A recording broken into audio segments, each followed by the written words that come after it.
So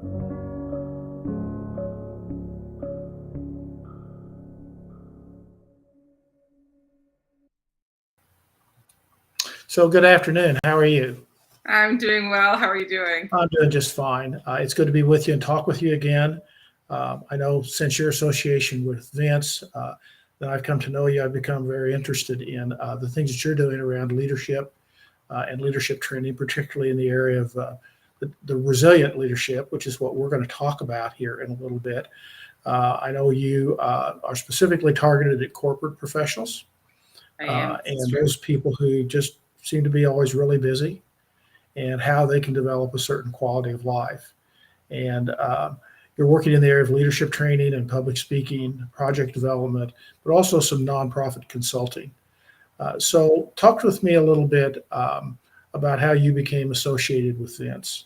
Yeah. So Vince and I actually went to the same undergrad. We both graduated from DePaul University. Different years, but we had the opportunity to connect through LinkedIn about a year ago. Yeah, it's been about a year ago, and I was just reaching out to see, I want to connect with other DePaul leaders, hear what they're doing, hear what they're about, and Vince jumped on that post that I made. So we've had the chance to get to know each other a little bit more and become familiar with one another's work. And I like to say that we've developed a nice little friendship. So yeah. Uh-huh. Yeah. Well, I've enjoyed being part of that since I joined Vince about a month ago, and enjoyed again how some of these things relate to a lot of the things that I've done, particularly when I was adjunct faculty at a local community college. And so, one of the things that I'm always asked is to define leadership, and I found that sometimes pretty difficult. But why don't you give us your definition of leadership in the sense of your direction, which is resilient leadership, and why it's important for us to understand that in today's discussion of leadership. Yeah, so I master's in organizational leadership, so I've got a lot of leadership theory that I get to pull off of. And I start that by saying, if you were to ask me to define, you'd have asked me to define leadership. It's a tool. To me, leadership is a tool that allows us to accomplish different goals depending on the context and on the setting. So we've heard of transformational leadership. We've heard of servant leadership. We've heard of we know about dictatorships. We don't really care for those too much, do we? But each of those leaderships has its own style, has its own tools, has its own audience, and its own goals to be able to succeed in some particular area. I work specifically with resilient leadership, and so when we look at the definition of resilience, resilience is all about being able to navigate challenges, navigate adversity, and actually come out on the other side of adversity much stronger than we were before we started. So when we talk about resilient leadership, what we're saying is that resilient leaders are able to sustain their energy when they're under pressure. They are able to cope with disruptive changes, and they're able to adapt to those changes. And then they're able to overcome difficulty without engaging in any kind of dysfunctional behavior or causing harm to other people. That is specifically resilient leadership, and that's what I function in. So a lot of the things you talked about were what I call situational leadership. The ability to know how to approach things and how to lead people. And I really like to use the word of being an inspiring influence. How can you inspire people and influence them to lead in a way that's responsive to people and to their needs? One of the words that always comes up, and you mentioned servant leadership, and of course that I think was talked about a great deal for many years and still is in a lot of circles. But the other term that I've heard, and I kind of agree with, is the importance of being persistent. Mm-hmm. And so it occurs to me as I've thought about this today, that for our discussion today, is I don't know how much being persistent as a trait is relational to resilient leadership. So is there a connection here between resilient leadership and being a persistent person as well? Yeah, so resilience and persistence are two different things, and I think you're exactly right that persistence would be just one quality of a resilient leader. I like to operate with definitions. So if you look at the definition of persistence, essentially it's all about being able to propel something forward. Even though there are obstacles coming your way, you keep pushing at it, you keep pushing at it, you keep pushing at it. Somebody can be persistent and not have resilience. I can be someone that goes out there every single day and continues to sell my mission, continues to try to engage people, continues to try to make things happen, and do so in such a way that I burn out on my energy. I'm not giving time to my family. I start getting sick, and I'm not really taking care of my physical health and well-being anymore. So I can be persistent, but that doesn't mean that I'm resilient. When we talk about being resilient, we talk about being able to be persistent in such a way that it's not compromising our overall well-being or the well-being of the people immediately around us that we're interacting with. So resilience really would position someone to use persistence, but to use it strategically so that they're leveraging their resources in ways that are most beneficial and not in a way that is detrimental to them or the people around them. I think that's a really interesting way to talk about those two and how they just kind of dovetail together. I know in the years that I've been in business, I was in retail for over 50 years, that I've experienced burnout. A period of time where I had 2 stores, was in 6 or 7 nonprofit organizations, which I grew up to be part of. I was a part of my family's heritage. But there came a time where I had children in middle school and high school, and it was just time to do something different. It was time to not be burned out. Yeah. Vince, who's unable to be with us today, but one of the things I see about what he's doing right now by adding myself as an employee and a couple other new folks is that realization that, I'm maybe trying to do more than I should. And so what steps do you pursue when you all of a sudden realize I'm worn out and I don't have time to do the things that I need to do, nor that I want to do? Talk a little bit about what you counsel those corporate executives, or frankly, it's probably maybe more prevalent in small business people who are doing everything. How do you counsel them? Yeah. So a couple of things. Again, I'm going to go back to definitions, give us a language to think about it a little bit differently, reframe it. So when I talk about, so in my work, we talk about trauma-informed care and we talk about mental health. Another way that we might define or explain trauma-informed care would be by calling it toxic stress, right? And that feels a little bit more relatable. All of us have been exposed to toxic stress, or we've just, it's overwhelming. And what we often say is when we've been exposed to toxic stress, we do experience burnout. But there's a real difference between burnout and being traumatized as a result of that toxic stress. So burnout is really about our cup being empty. Burnout is about, I need to get a little bit more sleep tonight in order to be ready for the day tomorrow. Burnout is about getting a cup of coffee and taking a breath in the middle of the day. It's those little, it's treatable with those little acts of self-care. And that we find that, when we take a little break, or maybe we go on vacation, or we talk to a friend, or we do a hobby, afterwards we feel re-energized and we're ready to dive back into the work. That is very different from being exposed to toxic stress in a way that is deeply distressing and disturbing and leads to trauma. And so what we'll find is if we're experiencing what we think is burnout, if we feel tired, if we feel aggravated, if we feel worn out, if we find we're snapping people quite a bit, if we find that we're showing up to work but we're not really being productive, if we find that we're chronically getting headaches, all the cups of coffee and the little breaks in the world won't treat those items. And that is because, again, it's going beyond our coping skills and it's affecting our overall mental health. So what I encourage people to do is to really think about how we build up differences in lifestyle. So there are indicators of overall resilience and mental well-being. And so we would go ahead and we would look at what those indicators are, whether it be things like, do you have, at least 2 people in your life that you can lean on for support and that you're comfortable asking for help? Are you able to manage your finances in such a way that month to month you are not stressing about how you pay your bills? Do you feel good about yourself when you wake up in the morning? Do you go to work wearing clothes that make you feel good? Are you able to engage fully in your culture even while you're at work?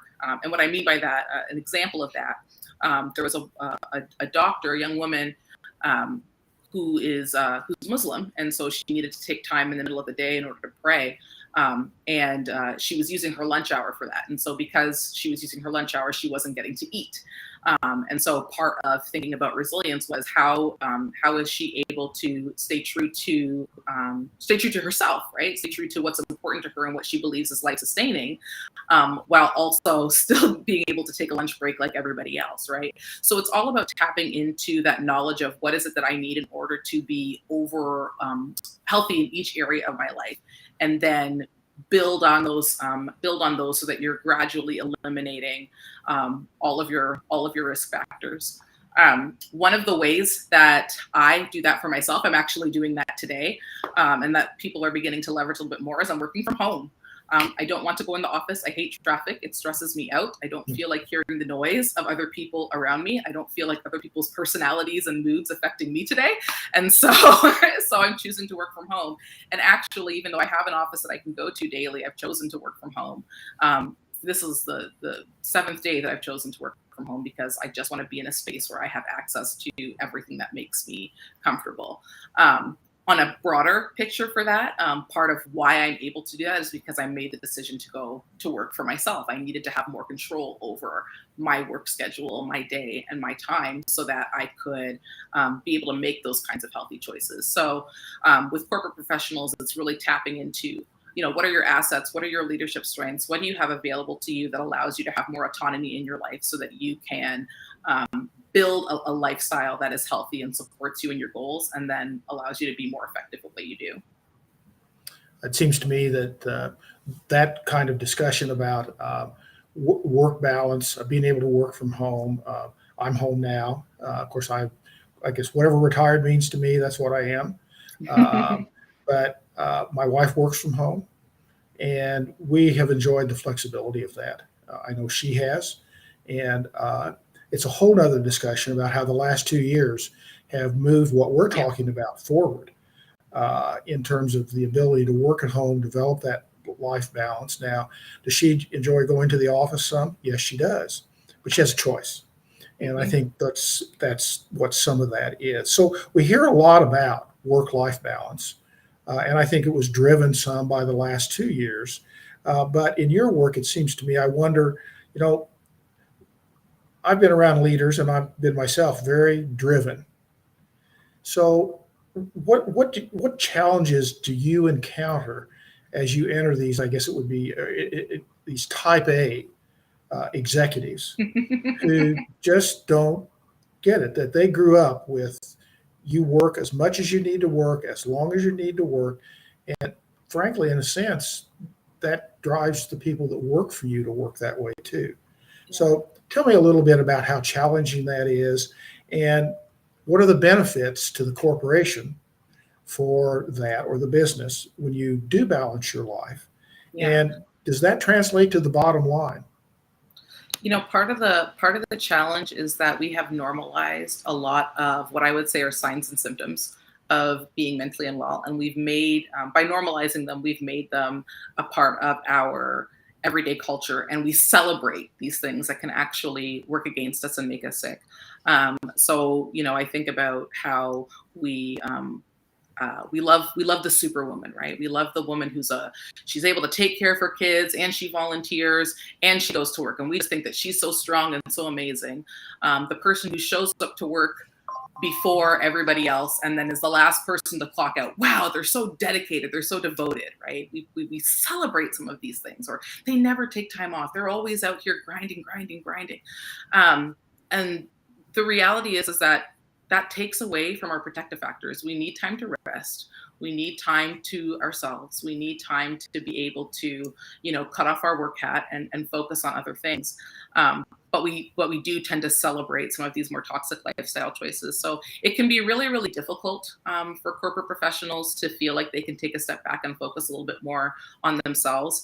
And one of the biggest parts of that is just related to fear, because since we celebrate productivity and workaholism so much, perfectionism, being able to nail all those details, what can happen a lot of times is that we're afraid to actually behave differently. So maybe you would like to just clock in at 9 and clock out at 4, but you're afraid that if you do, that you'll be seen as lazy, or you'll be seen as less motivated, less invested in the mission, right? Even though you're sick, you're showing up to work sick anyway because you don't want people to think you don't care about your job, or you're worried that what will clients do if I don't show up today? It'll throw things into a loop, and they'll never be able to get on with if we're behind a day, right? We have all these fears around how others will perceive us, whether or not we will still be seen as valuable and have the opportunity to continue tributing, and that fear becomes the roadblock to us being able to take better care of. Really be able to take care of ourselves. And what it also does is not only are we glorifying and sort of putting up on a pedestal some toxic behaviors, but we're also vilifying all of our protective factors, right? So staying home when you're sick, and maybe this is beginning to change because of the pandemic, but staying home when you're sick, taking time off, going on vacation with your family, right? Like, these are things that help protect our mental wellness and our overall well-being. Being able to set a schedule for yourself based around when you're most productive, right? These are all things that can help promote our well-being, but a lot of times we can't get to them because we're sort of still in this culture of work, work, work, work, work, and everything valuable is work, right? So I guess part of the last part of that question is for me, and we've got a good question here. We'll answer it in just a minute. But is how does the corporation, how does the business benefit when someone is practicing work life from the top? Yeah. When they're leading themselves in a way, how does that benefit the corporation? And to be a business guy, does it benefit the bottom line? I guess it's just to be straight about it. Yeah, it does. And one of the biggest areas that we see is specifically in absenteeism and in what's called presenteeism. So just really quick for anyone that doesn't know, presenteeism is essentially when you show up to work, but you're in no frame of mind to actually get anything done. You're typing, you're talking, but you're not really making a difference. You might as well be home, right?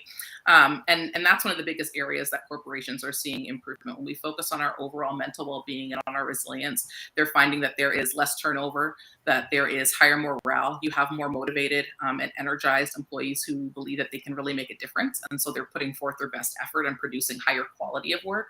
But also because they are present and because they are being more productive, they're obviously able to do better at achieving some of those corporate goals. So you see that improvement in the bottom line. Whereas, certainly pre-pandemic and probably still today, we're sort of burning people out beyond their capacity. And so they're not able to put forth their best work. They are thinking about, leaving their jobs. So then you have that high turnover. They are not showing up and being able to properly communicate effectively with teams. And so that's leading to issues and troubles within the work office and within the structure. So yeah, it really does lead to just being able to better accomplish what it is that you set out to accomplish, because you are strategically maneuvering all of your resources and your strengths and assets in a way that work towards not only the health and the well-being of the organization, but the health and the well-being of the people who drive the organization. So I think the question is what careers are there that tend to offer more flexibility and work-life balance? Do you see any particular careers that tend to offer that flexibility? That's a great question. Yeah. I think because of our culture, I think that's really difficult. And I don't know that there is a career that offers that. I think it really hones into the culture of the company and the organization, and do they prioritize their people having work-life balance. Any industry that you go into, you'll be able to talk to people who feel overwhelmed and stressed out. So it's certainly not industry specific. For me, I have found that being my own boss better positions me to be able to have work-life balance. I decide when I work. I decide when I get up. I decide my goals. I decide what success looks like for me. So, if I work for somebody else who says success is putting in 50 hours a week and grinding, and I don't have the capacity to do that, then I won't be successful. But if I'm able to kind of work for myself and have control over my time and say, no, success looks like I put in 20 hours a week and I connect with these number of people and I'm able to make this kind of a difference. I can set goals that are achievable for me and realistic and promote my well-being. So yeah, it really just depends. Yeah. That said, first discussion we had when we had that discovery discussion, or whatever you talk about, however you call that today, you talked about you're looking for an accountant. And you were looking for an accountant because you realized that that was taking a lot of your time. Absolutely. So this is a trait that I have seen in my consulting work, is that it's probably more beneficial and more profitable if you will find experts to help you in those areas that you don't understand, so that you can free your time up not only to run your business, but to take and do the work-life balance that you're talking about. And I can assure you that having someone do your accounting and having a professional in this case is unquestionably beneficial to the business and beneficial to the person in terms of relieving stress. It's just something Absolutely. that's terribly important. And to recognize that I do that. And sometimes those things are hard to recognize. It's hard for people. My experience is it's hard for people to realize that that $100 a month or 300 or whatever it is has exponential benefits Yeah. to the business as well as to you. So as we get ready to close, talk with me. You know, you always talk about, and we hear, at least I always heard talk about, it's lonely at the top. You know, you're the CEO, you're the owner of the business. You think like you feel you have to be the first one in, the last one gone at night, and you just feel like you're all alone. You get all the problems on your desk, you know, Yeah. all of that. How do you get out of that? How can you um, deal with that? I guess it's cultural, but those things that maybe you grew up with and you saw in your own family. Um, Yeah. how can you not be lonely at the top? Well, I think it's really important for people to know that even though they feel lonely, they are not alone. If I throw just a couple of stats at you, 83% of workers are suffering from work-related stress. It's 80. I mean, that's a lot of people, right? We know that about half of workers in the U.S. are going to struggle with their mental health at some time. So I think it's important for leaders to recognize that while they may feel very isolated and feel like they're going through the struggles of burnout, of working through employee challenges, of navigating the pandemic, that you're not alone. It may feel lonely, but you're not alone. It's actually quite common. And when you are having those symptoms of depression, of feeling overwhelmed, of feeling burned out, of feeling like you don't have enough, feeling like no matter what you do, it just doesn't seem to be driving the results that you want, that those feelings are very, very typical and normal responses for what you are experiencing on a day-to-day basis. And the good thing about that is that if these are typical and normal responses, then we can also think about ways to begin to protect and transform those as well. So there are things that we can actually solve. And the best way for me to solve those issues, again, is to sort of take a step back and to look at what are some of those biggest stressors? What are some of the protective factors? When I say protective factors, I'm talking about the things that strengthen you, that give you more resilience. What are some of the protective factors that you may be lacking in your space that you can add back into your work so that you are no longer struggling with some of those day-to-day stressors? For me, accounting was one of them. I can spend X number of hours per week feeling like the worst business person in the world because I can't add 2 + 2, or I can reach out to someone who is phenomenal in that realm and have them work on that piece. And not only does that free up my time to focus on the things that I am really good at, but it also means that I'm having better business excellence because I have somebody who's strong in that realm doing that. And in that way, by pooling in additional resources and building out your capacity to be able to do the work that you do, you find that your overall mental health really is improving and you're not struggling with those feelings of loneliness or isolation or falling short anymore. So CoraLyn is a member of the Small Business Squad. I think Vince just posted a link where you can join the Small Business Squad if you want to on Facebook. CJ's information is in the podcast information, I believe, but she can easily be reached on LinkedIn, which is where I've seen her the most. And some of her posts have been quite insightful, and I've thoroughly enjoyed them. As we close here, do you have anything else you'd like to say about this subject, or in this case, I think some of the services that Vince is offering through these podcasts? Yeah, I think the biggest thing is in terms of the small business squad. What I love about it the most is that for business professionals, especially for business owners, it's really focusing on building knowledge, building capacity, building support. A lot of the different networking groups that I have been a part of are really not about networking, they're about marketing. And they're very, I think I wrote about this, they're very sales driven. And so you don't really have the opportunity to make meaningful connections with people and build relationships.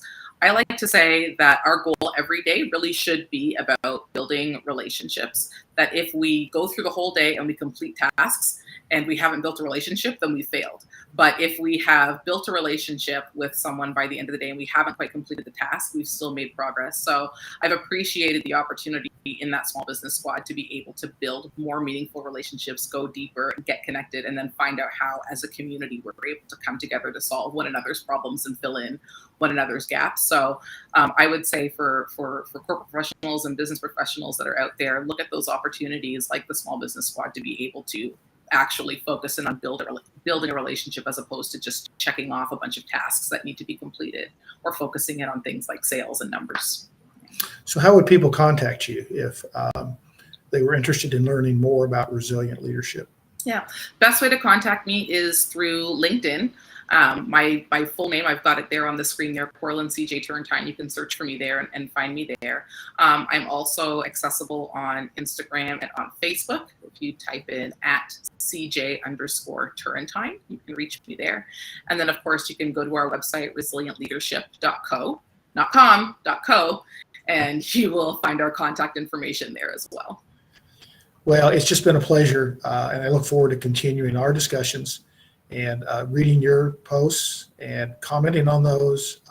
I couldn't agree more that in today's world, relationships are where it's really all at in the end.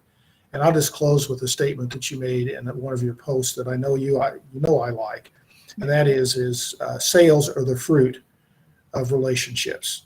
And that's just a wonderful way to say that you need to take care of your customers, and they need to know who you are, and you need to give them value. So I appreciate your time, and have a great rest of your week. Thank you for having me. You're so welcome. Glad to have you.